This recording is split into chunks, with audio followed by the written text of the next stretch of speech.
Welcome back to Action 2 News at 6. The state of Wisconsin, through State Attorney General Josh Call, responded late this afternoon to Steven Avery's appeal to the Wisconsin Supreme Court. Call says the arguments for the Supreme Court review are, quote, untethered from the facts, end quote.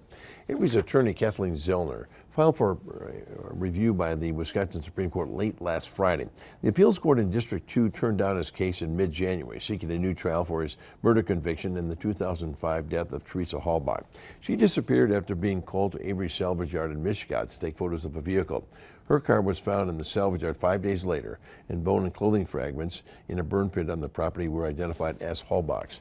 Avery's petition cited 3 issues, including what the attorney is calling a misinterpretation of law for what is required to bring up newly discovered evidence, the opportunity to argue another person committed the crime, and the standard for what is needed to grant a new hearing.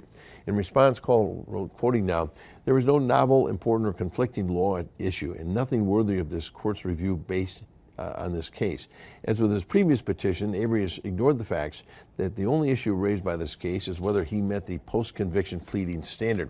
Instead, he has again attempted to revive claims he forfeited in either the Circuit Court or the Court of Appeals. He makes nonsensical, circular arguments that have no support in the law, and he bases his claims on increasingly absurd conjecture, untethered from the facts," end quote.